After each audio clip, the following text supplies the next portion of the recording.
Nah, kalau kita punya utang gimana? Apa yang harus dihadapi? Bapak Ibu, Anda catat aja, karena gini, pengalaman saya pribadi, saat nanti kita punya orang-orang yang kita pimpin, ada yang punya hutang, kita mengerti bagaimana memberikan advice yang benar. Bapak Ibu, yang pertama, orang punya hutang itu bukan berarti mati.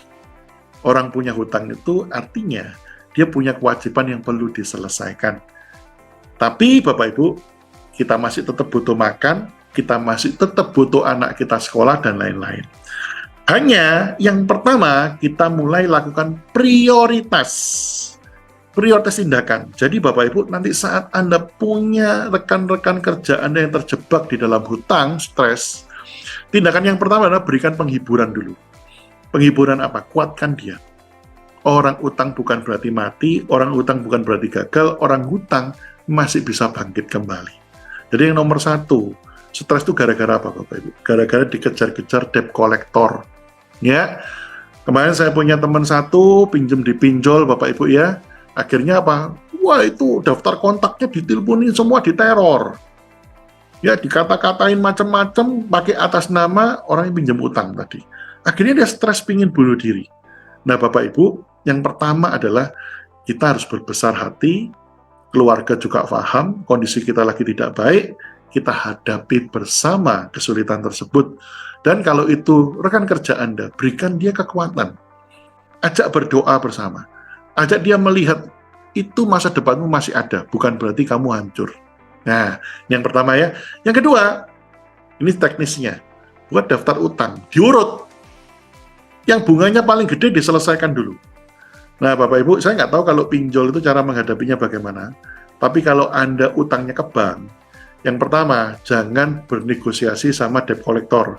Siapa debt collector itu yang gedor-gedor rumahmu, lempari bangkai kucing, bangkai anjing, teror, terus cuma rumahnya dicat-cat. Nah, itu namanya debt collector.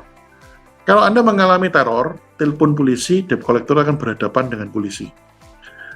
Anda jangan berhadapan dengan debt collector. Anda datang ke kantor cabang bank, cari kepala cabangnya.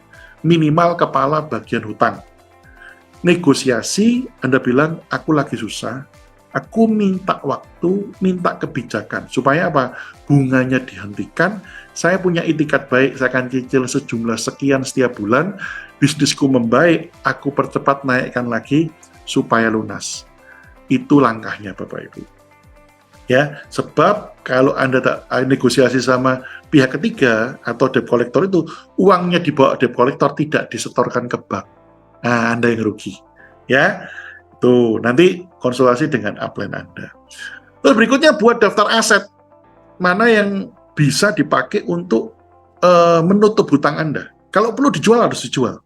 Kalau itu cicilannya membuat Anda berat, jual. Harus berani namanya cut off. Cut off ini yang membuat Anda masih bisa selamat, ya, atau masih punya tanah warisan dan lain sebagainya, yaitu bisa dipakai untuk menutup, ya. Nah, taksir bagaimana resikonya dan seperti apa, ya. Nah, ini yang paling penting, membuat daftar gaya hidup. Jadi tadi merubah gaya hidup yang tadi itu dirubah semua, ya. Ini yang paling sulit Bapak Ibu. Kenapa? Ini susahnya bukan main, menurunkan standar. Jadi kalau sebelumnya Bapak Ibu, Anda masuk restoran steak, restoran apa yang mewah-mewah, sekali makan, habis 1,5 juta, 2 juta, 3 juta, mulai sekarang masuk ke restoran yang jual pecel, rawon, soto, ya. Lebih murah, tetapi Anda menurunkan gaya hidup Anda. Kalau itu sekolah anak Anda, terlalu berat untuk Anda. Ya kalau perlu, dan itu Anda goncang karena itu, turun. Pindahkan ke sekolah yang dalam tanda petik baik, masih baik. Tetapi Anda tidak sampai munting gara-gara membayar uang sekolah atau uang gedungnya. Nah, ini harus dilakukan.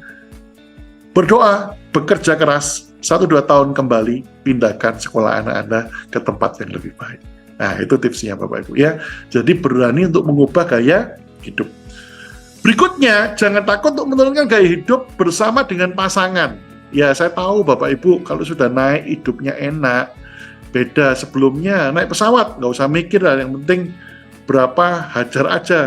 Misalkan 1 tahun, misalkan Ada nih yang punya kebiasaan, pokoknya 1 tahun mesti harus ke luar negeri sekali. Nah kalau lagi seret kayak gini ya turunlah. Kalau masih mampu turunnya kemana? Ke Bali. Kalau masih berat lagi, turunin kemana? Ke tempat wisata sekitar Anda. Loh, Bapak Ibu, saya ngomong seperti ini. Kenapa? Sabar. Setelah itu 1-2 tahun, Anda bisa kembali menjadi lebih baik, Anda bisa kembali lagi. Tapi menurunkan ini yang nggak mudah. Menurunkan amat sangat sulit, Bapak Ibu. Ya, makanya butuh komunitas yang positif kayak HD ini untuk saling mengingatkan terus. Nah, cermat bijaksana mengatur keuangan dana biaya hidup. Jadi kadang-kadang Bapak Ibu, saya mengkonseling rekan kerja sambil dengerin. Oh, sampai seperti ini, oke, saya memberikan saran-saran. Ya. Nah, langkah apa yang bisa dilakukan? Yaitu mulai menabung, menghemat, dan menyesuaikan gaya hidup kita. Ya. Nah, Anda harus mulai punya big plan, Bapak Ibu ya, punya big plan ya, big plan finansial. Siapa yang anak-anaknya masih area-area, maksudnya umur 3-4 balita lah, maka Anda mulai menyiapkan, oh sebentar lagi sekolah anak saya masuk di playgroup. Cek nih, berapa biayanya playgroup. Oh, berarti saya harus siapkan, 1-2 tahun lagi aku harus punya uang sekian untuk masuk playgroup ini. Oh kayaknya berat, turunkan standarnya ke playgroup yang di bawahnya lagi levelnya, tapi masih bagus. Ya, nah Anda harus internasional punya, turun lagi 1 strip, turun lagi 1 strip. Oh saya tahu ini lebih murah tapi pendidikan karakter bagus, turun 1 strip. Oh anak saya ini mau masuk nih SMA kuliah, berapa di situ? Nah dihitung Bapak, masuk ke dokteran, cek kedokteran di situ harganya berapa, uang berapa yang disiapkan, kapan? Oh berarti saya harus breakdown, siapkan mulai dari. Jadi mulai dari sekarang Bapak Ibu, mulailah punya planning finansial di dalam hidup. Dokter Roy, saya punya target untuk menghajikan atau mengumrohkan orang tua saya. Oke, mulai dihitung. Anak saya Pak, untuk menikah, anak saya wanita, hitung. Mobil, renovasi, dan sebagainya. Nah, apalagi anak Anda yang sudah mulai punya list permintaan nih. Ya kan, minta dibelikan mobil dan sebagainya, mulai menghitung finansial Anda. Hati-hati, ada namanya lingkar keluarga. Lingkar keluarga itu Anda harus buat Bapak Ibu. Saya ulang ya, ini sangat penting sekali. Keluarga dekat Anda itu adalah Anda, istri, dan anak. Saya ulang ya. Keluarga dekat yang benar-benar keluarga inti, Anda, istri, dan anak. Maksudnya apa sih? Kalau terjadi sesuatu dengan mereka, nggak usah mikir berapa yang kamu punya, harus diprioritaskan untuk mereka. Tapi mulai masuk satu lingkar lagi, satu lagi. Apa itu? Orang tua, kakak, dan adik. Kenapa Bapak Ibu kok ada satu lingkar lagi? Karena satu lingkar ini, kalau Anda masuk ke area memberkati orang tua, Anda harus izin kan sama pasangan Anda. Makanya ada satu lingkar lagi.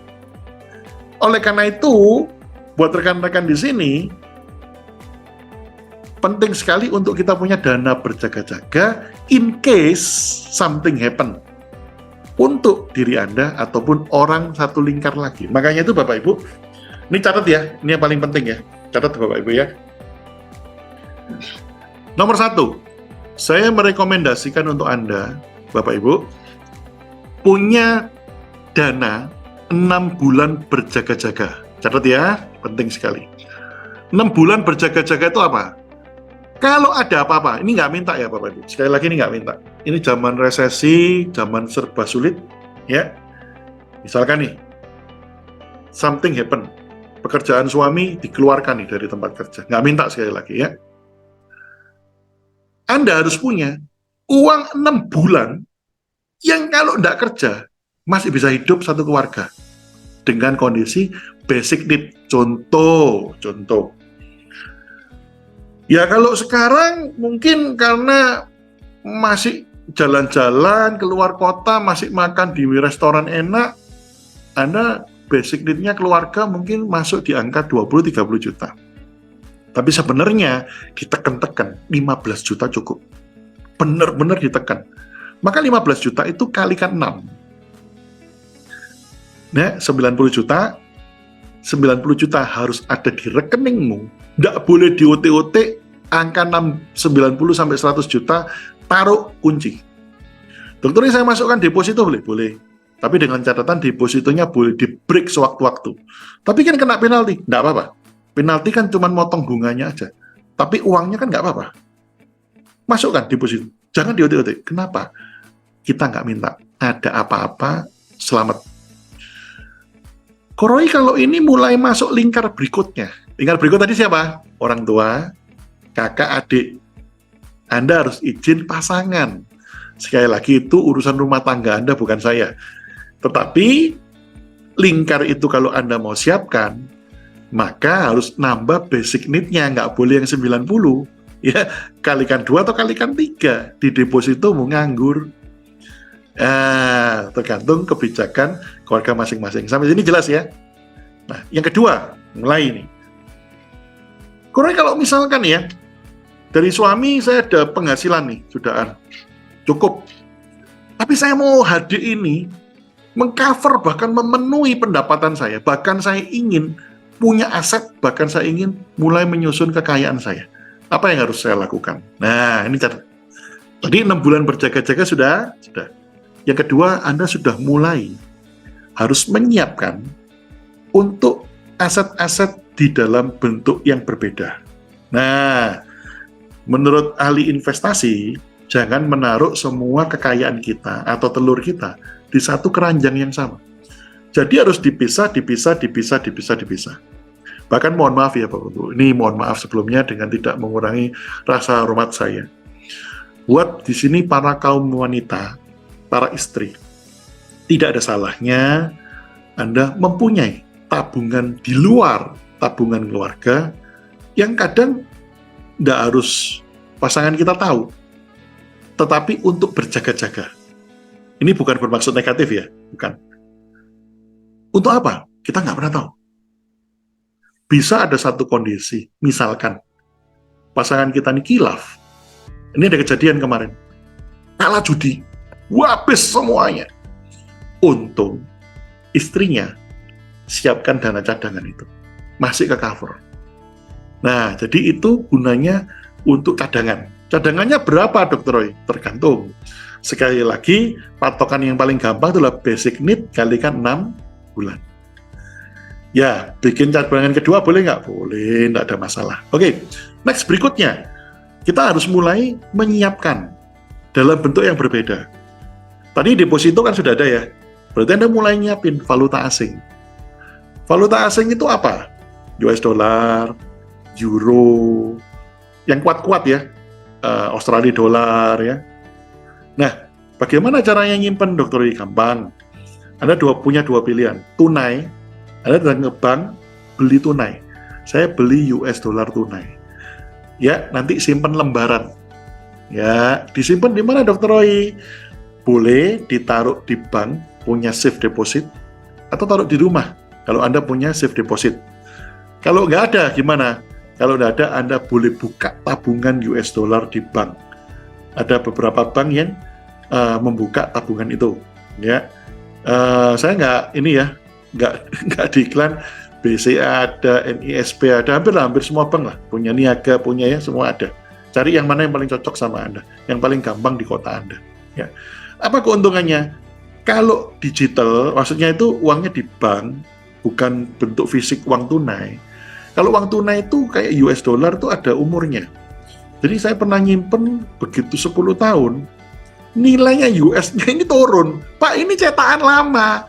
Jadi saya belinya nggak bisa harga sesuai ini. Waduh, ini saya baru tahu. Akhirnya mulai dari saat itu, saya ngerubah ke tabungan di bank, tabungan US dollar. Tapi ternyata ada juga kelemahannya di situ. Apa itu? Ya, tabungan US dollar itu, kalau ada transaksinya, itu ada limitnya. Kalau limitnya melebihi, Anda harus lapor, dan itu dikenakan pajak, Bapak Ibu. Ya. Nah, ini semua plus minusnya.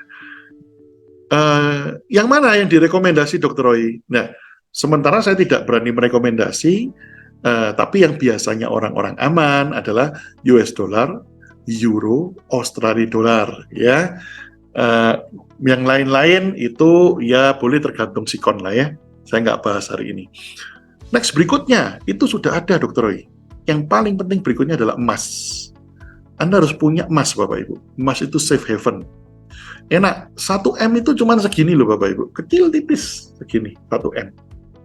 Ya, mohon maaf ya, ini kalau teman-teman in case of emergency, di rumah kalau orang tua, lemari berat diangkat, congkel itu lantainya, ditaruh, ditanam, ditutup. Kalau ada kerusuhan, digedok-gedok, dihancurkan lantainya, dibawa kabur batangan emasnya.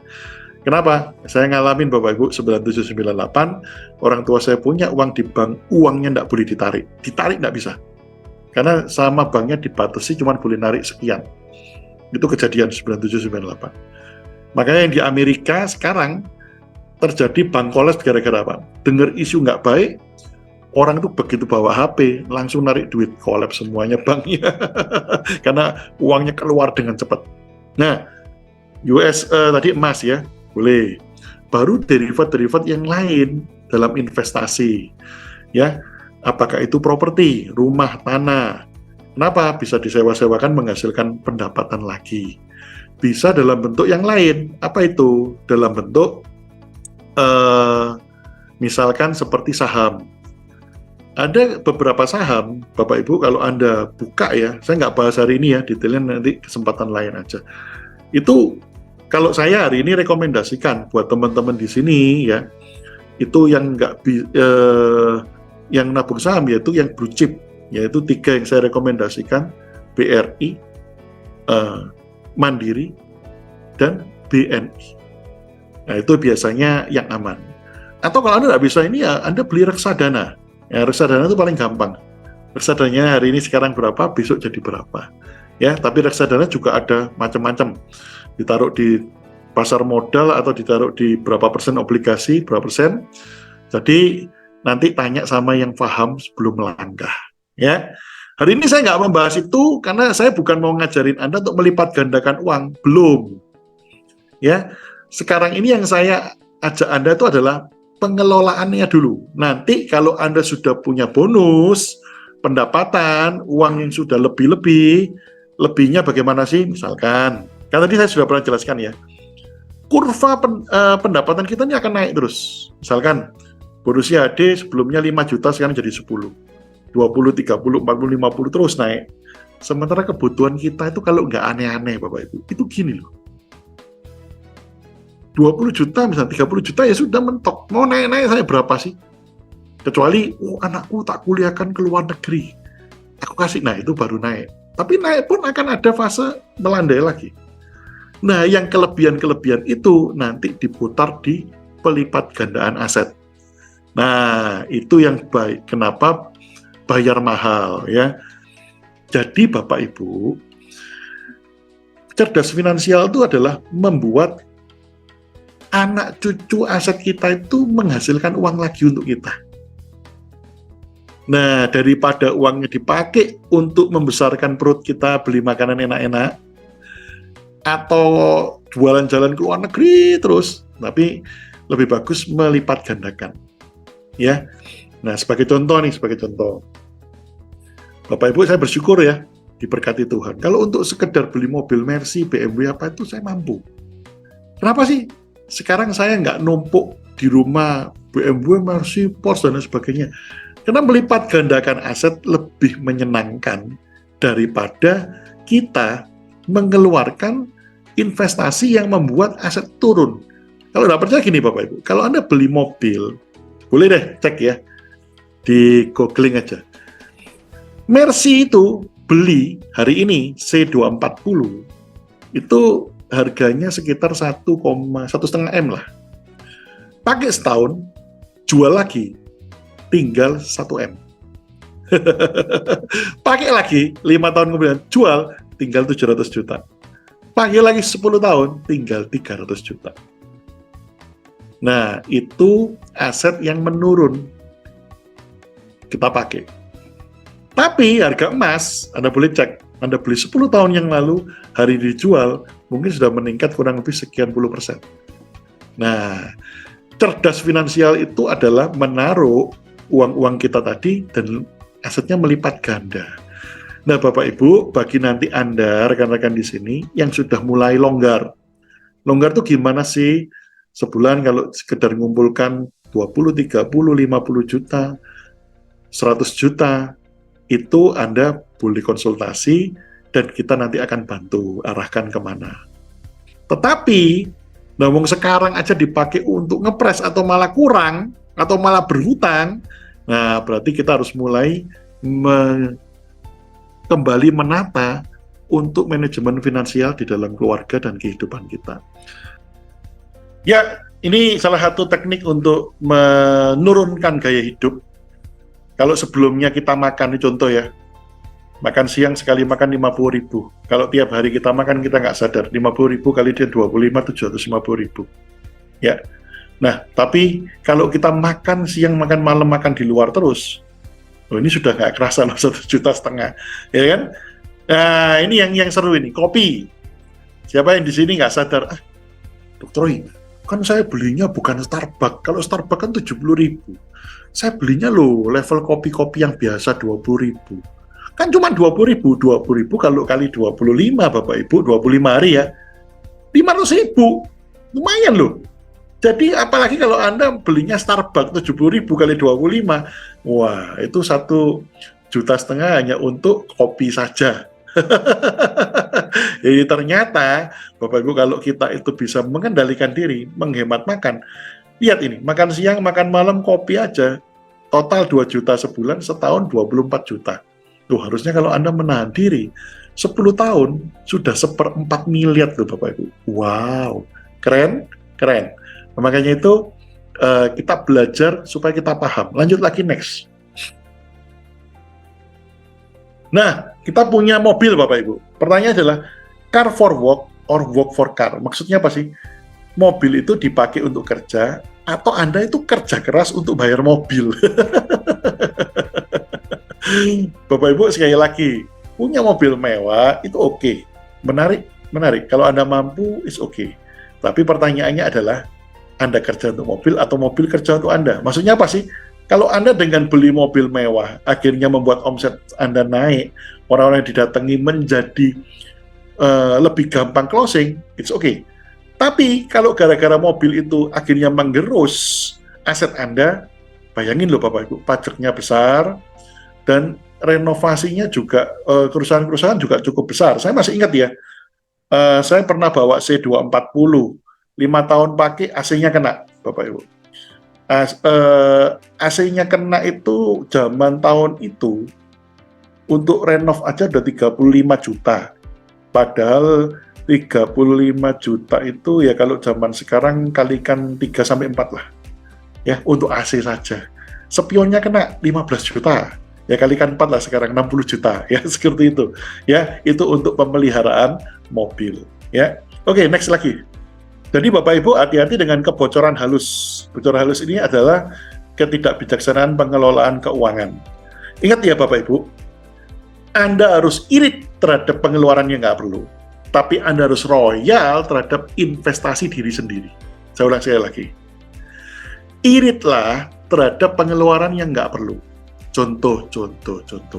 Ya, ini sekedar contoh saja. Ya. Kemarin jalan nih, saya sekeluarga. Sekali-sekali boleh nggak? Ulang tahun, anniversary, boleh. Setahun sekali. Tapi kemarin habis anniversary, ulang tahun apa? Besoknya kita jalan lagi ke mall. Ada pilihan nih. Ini ada yang makannya sederhana, ini yang keluarnya kurang lebih sama lagi. Nah, kalau kita loss terus Bapak Ibu, nggak ada kontrol, nggak ada kasih limit, maka Anda akan bingung, uangku ini kemana ya? Nggak pernah ngumpul, nggak pernah jadi apa-apa, nggak pernah jadi aset. Nah, makanya itu saya mulai pesan, buat teman-teman yang sudah mulai bisa menghasilkan 10, 15, 20 juta, 30 juta, 100 juta per bulan, nanti Anda tanya, boleh sama Upland. Upland, tak jadikan apa? Gini loh, kalau Anda belikan emas, minimal kalau mau jual lagi, Anda tuh butuh effort. Emasnya itu disimpan di dalam kotak, kotaknya diikat, ditaruh box, boxnya diisolasi sampai satu isolasi habis, masukkan lagi box lagi, dikunci pakai kuncinya nomor, dimasukkan lagi ke dalam box lagi, diikat lagi, taruh ganjelnya lemari, Bapak Ibu. Mau ngambil susah nggak? Susah kan? Iya. Jadi untuk jual itu butuh usaha. Akhirnya uang Anda ngumpul terus. Tapi kalau uangnya itu ditaruh di tabungan Anda, apalagi ATM, wah, shopping pakai debit sebentar habis. Itu kenapa Bapak Ibu? Saya pisahkan. Jadi kalau nanti teman-teman sudah longgar semua keuangannya, pos itu Bapak Ibu masing-masing ada kartu ATM-nya. Jadi istri saya itu punya ATM sendiri khusus untuk belanja rumah tangga. Jadi begitu pendapatan kita masuk, saya pisah-pisahkan Bapak Ibu. Yang mana yang untuk rumah tangga, yang mana untuk jajan saya. Jadi jajan saya itu ATM-nya sendiri lain. Ya, nah itu dipisah-pisah-pisah, mana yang untuk akun investasi saya, mana untuk ini, itu dipisah-pisah semuanya supaya keuangan kita ini nggak terjadi bocor halus. Bapak Ibu sekalian, saya mau sampaikan sesuatu yang sangat penting. Ya, kalau Anda pernah mengalami problem finansial, sampai punya hutang, sampai punya cicilan kartu kredit yang tak terbayar, mungkin Anda pernah bahkan jatuh di pinjol, di apa, dan lain sebagainya. Saya ucapkan selamat kepada Anda. Loh, Dokter Royo dikasih selamat. Iya Bapak Ibu, manusia itu dalam hidupnya harus pernah ngalamin problem finansial. Dan percayalah sama saya, problem finansial adalah problem yang paling berat di dalam hidupmu. Kenapa? Kalau Anda punya problem yang lain, Anda lihat drakor, Anda lupa. Tapi kalau problem finansial, drakor Anda buka, Netflix-nya waktunya bayar, duit lagi, kepala pusing. Mau pergi keluar rumah, duit lagi, kepala pusing. Ditagih, dikejar-kejar utang, pusing lagi. Itu yang paling berat adalah problem finansial. Tapi percayalah sama saya, problem finansial akan membuat hidupmu menjadi lebih bijaksana dari sebelumnya. Anda akan mulai lebih wise. Kuncinya satu, Bapak Ibu. Lewati dengan tenang. Yang pertama, Anda punya hutang, punya problem finansial, bukan berarti hidupmu berakhir. Tetapi Anda masih punya kesempatan untuk memulai lembaran baru. Lu kan masih utang, Dokter Roy. Iya, makanya itu didatengin yang punya utang tadi, yang utangin kita ngomong itikat baik, kita minta maaf, Pak, cicil semampu saya. Tolong please hentikan bunganya, tak cicil semampu saya. Ya, nah mulailah kita membentuk hidup kita dan mulai bekerja keras untuk mengejar ketinggalan kita. Tapi kalau itu terjadi dalam hidupmu, ada dua hal yang harus Anda ingat baik-baik. Pada saat Anda di tengah-tengah problem finansial, akan ada dua hal yang terjadi. Yang pertama, kita berdoa, minta kemurahan Tuhan untuk membawa kita keluar dari problem kita. Ada beberapa orang yang mengalami mujizat, Bapak Ibu. Tiba-tiba, ini saya ngalamin. Saya pernah konseling 2 orang mau bunuh diri. Tuhan buat mujizat. Tiba-tiba ada yang dapat warisan. Orang tuanya nggak ada, walaupun tuh ini ya, tapi problemnya terselesaikan.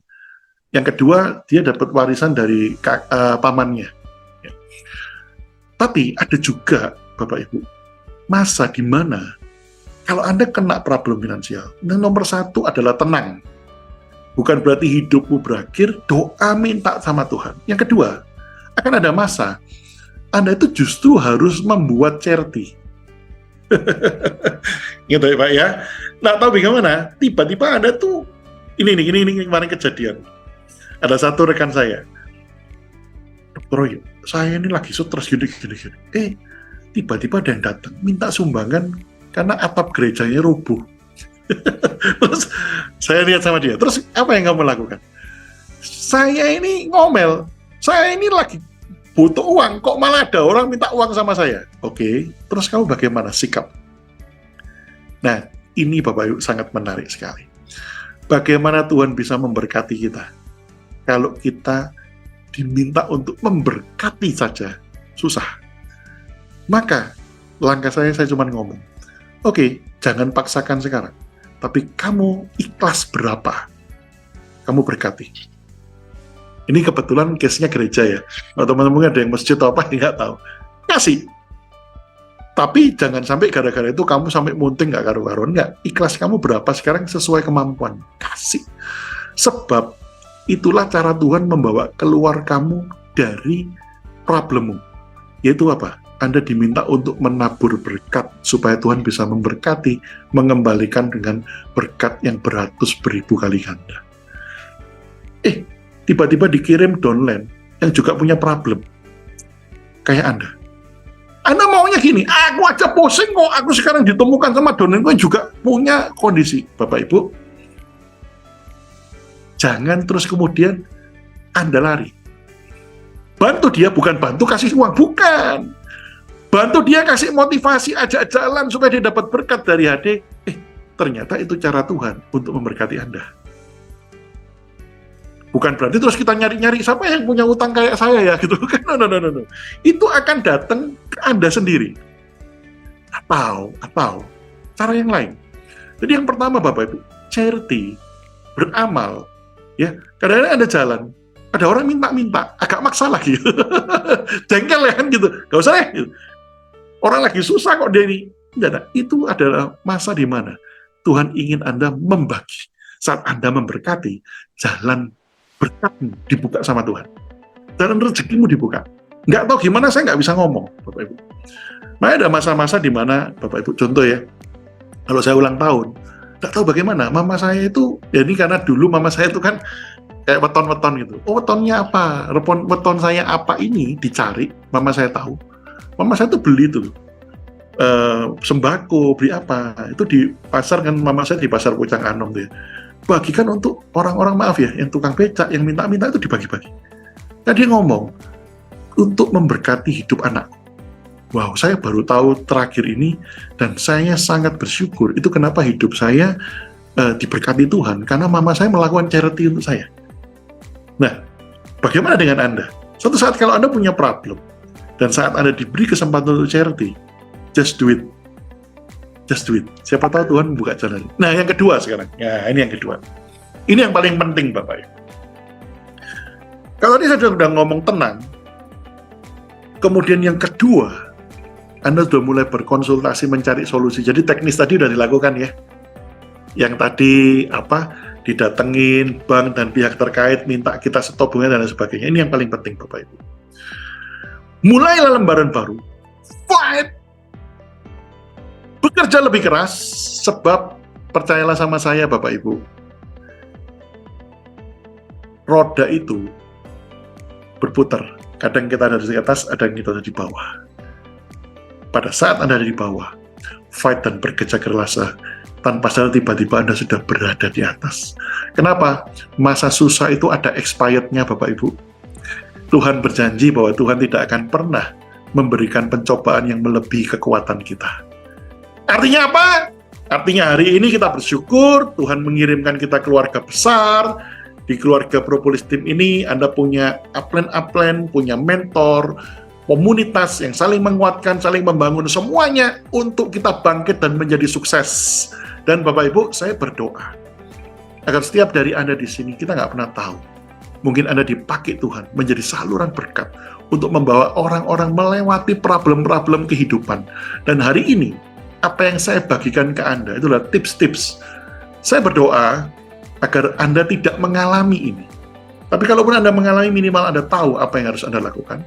Tapi kalau Anda diizinkan Tuhan ketemu dengan orang-orang yang punya problem-problem ini, Anda tahu bagaimana untuk memberikan advice dan melakukan pendampingan terhadap mereka. Bukan berarti mulai sekarang Anda cari orang yang punya masalah keuangan ya, bukan. No, ya Bapak Ibu, justru kita cari referensi menengah ke atas untuk mengangkat kondisi jaringan dan daya beli jaringan kita. Tetapi saat kita mengalami problem-problem ini, Anda mengerti bagaimana melakukan perubahan.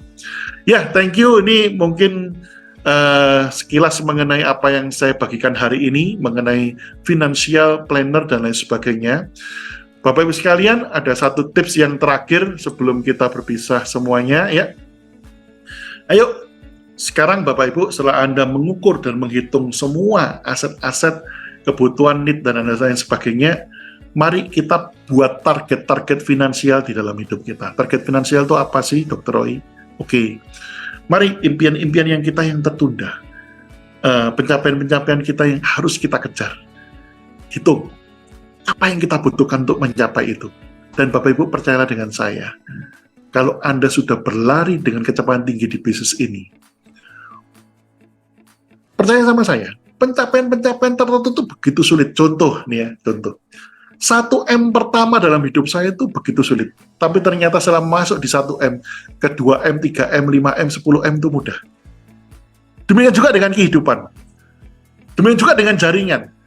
Dokter Roy, omset nembus itu loh 50 juta BV susahnya. Ada yang 10 juta BV aja susah. Tapi percayalah, begitu itu tertembus, sisanya menjadi lebih mudah. Artinya apa Bapak Ibu? Mari kita fight sama-sama, pecahkan batasan kita, tembus dan hancurkan batasan kita, maka tanpa terasa Anda sudah berlari di puncak yang tertinggi. Ya, terima kasih Bapak Ibu sekalian. Terima kasih atas sharing-sharing yang ada hari ini. Thank you dari upline-upline semuanya juga sudah berkontribusi. Satu ketika saya ditanya, Dr. Roy, apa sih yang menjadi kunci supaya kita itu hidup kita menjadi semakin diberkati? Ya, Bapak Ibu nggak sadar ya, kalau tadi saya sempat membahas mengenai charity. Saya masih ingat, satu ketika Pak Ara itu datang sama saya gini, Koko, ini aku ngalami stagnasi nih, omsetku ini segini-segini nggak naik-naik. Apa yang harus saya lakukan? Bapak Ibu, saya udah cek semua loh, cek ya. Ini udah dilakukan belum, Rah? Ini belum. Ini. Jadi yang teknis nih. Donan diajak training, diikutkan ini. BAS, BMW ini, semua sudah dilakukan. Semua sudah dilakukan. Kerja keras sudah dilakukan. Ada satu yang terakhir. Apa ya, Bu? Yaitu memberkati. Pertanyaan gini, ada hubungannya nggak? Saya jawab, hubungan langsung nggak ada. Tapi seperti yang tadi saya katakan, saat Anda memberkati, saat itulah pintu berkat itu akan kembali, dan Tuhan yang tidak pernah mau berhutang akan mengembalikan dengan berkat 100, 1000, 10.000 kali ganda di dalam hidup Anda. Ya, ini adalah hal yang sesuatu yang tidak bisa dinalar, tapi it's happen. Dan bersyukur Bapak Ibu, saya bersyukur punya komunitas, punya keluarga besar seperti Anda yang sangat luar biasa, dan doa saya setiap dari Anda Bapak Ibu akan memberikan kabar baik ke saya 2, 3, 5 tahun lagi. Koroi, thank you. Doa saya semua teman-teman di sini undang saya untuk rumah kedua, mobil kedua, untuk berangkat ke luar negeri yang kesekian kalinya, bawa keluarga Indonesia dan lain sebagainya. Terima kasih, selamat pagi buat rekan-rekan sekalian.